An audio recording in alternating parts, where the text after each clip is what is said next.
In Africa's Great Rift Valley, a ragged chain of magnificent volcanoes dominates the surrounding savannas.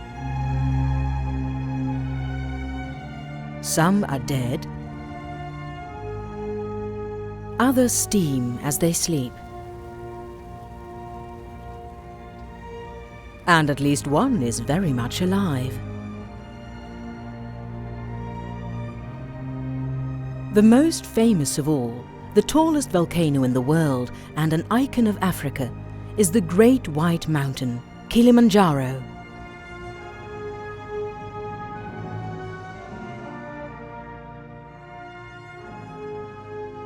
Snow and ice so near the equator fires the imagination, but Kili's pure white summit may soon be a thing of the past.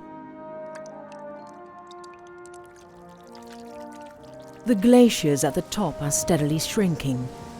If the life-giving water runs out, will the mountain and all that lives in its shadow die too?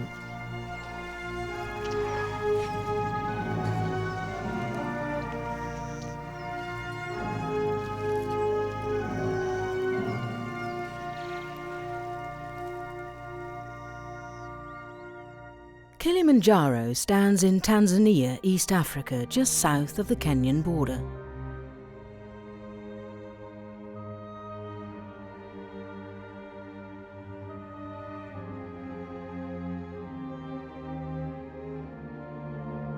Kilimanjaro is a colossus, the largest freestanding mountain in the world. It cannot easily be brought to its knees.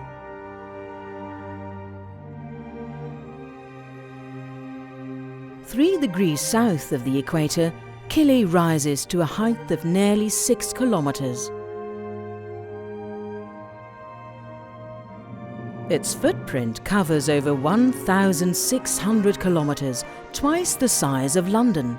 The immense weight of this massive mountain has depressed the surrounding plains by nearly 200 meters. Its famous snows disguise its own violent volcanic origins. It last exploded 400 years ago. Since then, it's been sleeping, but could awake at any time.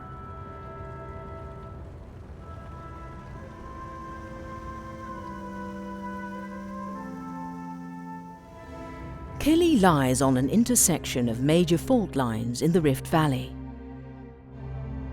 It is built up of 3 volcanoes, not one. Shira was once just over 5,000 meters high. Now its weathered and collapsed cone is under 4,000 meters. Mawenzi erupted 18 kilometers from Shira. 500,000 years ago, Kibo, the highest at just under 5,800 meters, grew in the middle on the shoulders of the others.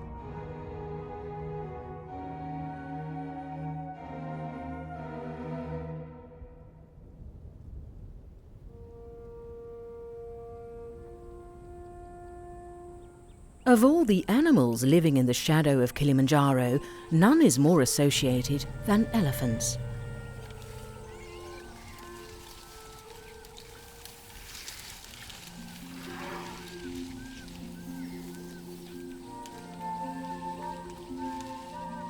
For generations they roamed the length and breadth of the Great White Mountain.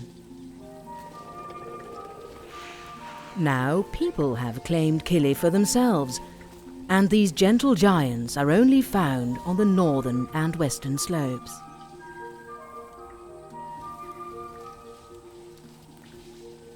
Today, their main stronghold is Amboseli National Park, just over the Kenyan border below the northern foothills.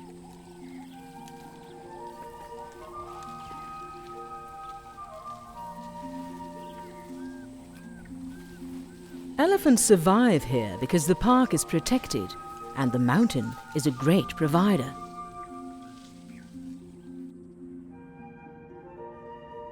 Kilimanjaro is so big it creates its own weather system.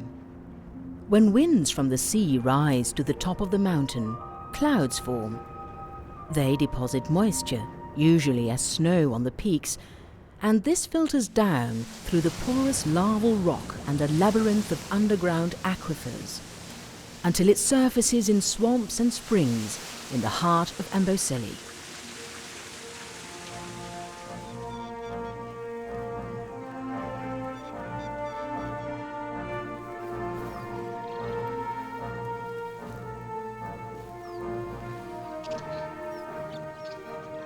By mid to late afternoon, the herds begin a march that will take them well beyond the park boundary.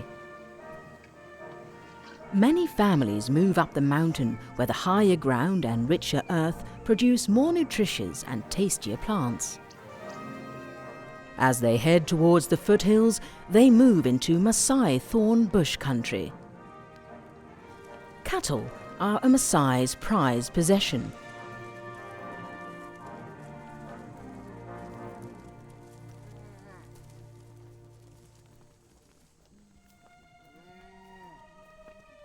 As long as no elephant kills a cow, the Maasai accept the wild herds grazing alongside their domestic animals.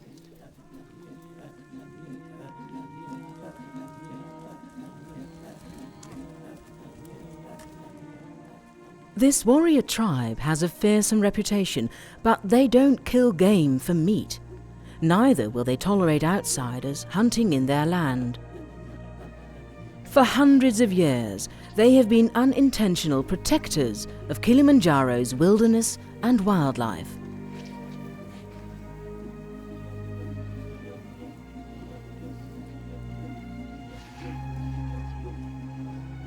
However, when rinderpest killed thousands of Maasai cattle, the tribe was weakened, and this allowed an invasion of strangers, including hunters and poachers. Ultimately, this led to the international demand for ivory and the elephant's demise. Although the Maasai do not hunt wildlife for food, a few elephants are speared every year by warriors, proving their might and bravery. These attacks are enough to keep the elephants wary.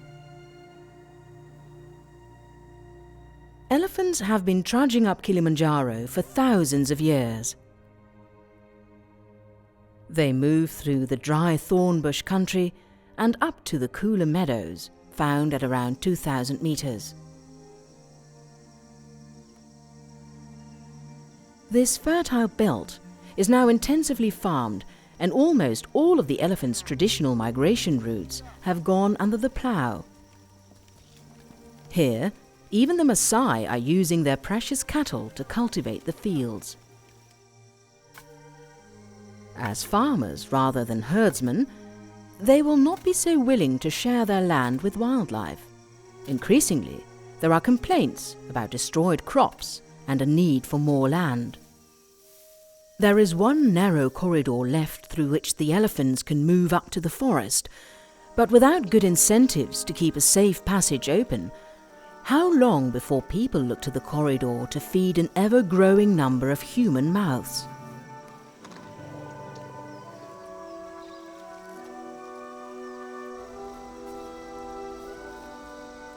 Crops are now planted right next to the forest.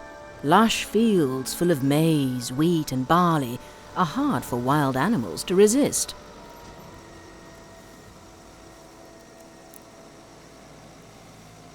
Blue or Sykes monkeys cannot resist such sumptuous fare.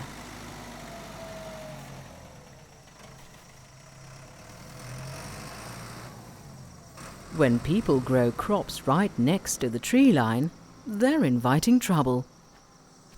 Big grain farmers expect to lose a percentage of their crop. Unfortunately, a single man with a slingshot has little effect.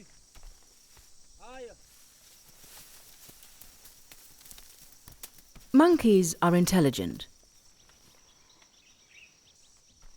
They'll simply hide in the trees until he has passed.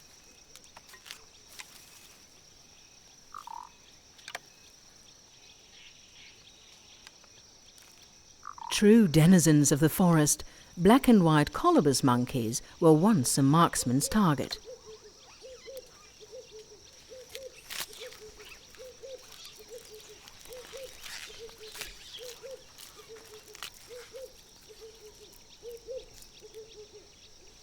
Only 50 years ago, capes made of their silky black and white coats were coveted by the rich and famous.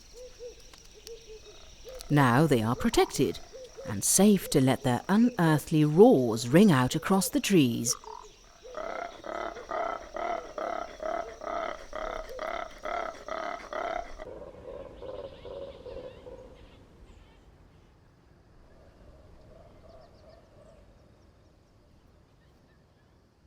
The canopy is the monkey's highway in the forest.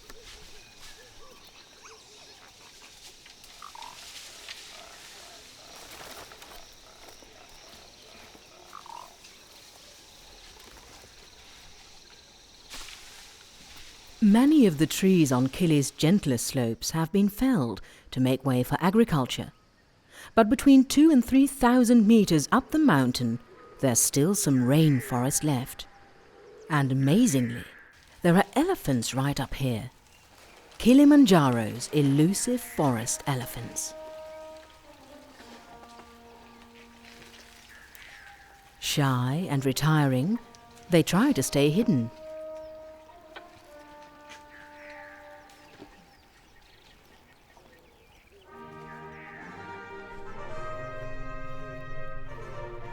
They are not a different species from the Amboseli families, and the two types occasionally meet when their paths cross.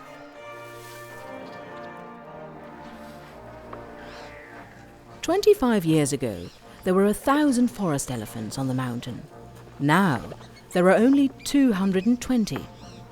Poaching for ivory reached fever pitch in the 1980s and hit the Kili elephants badly.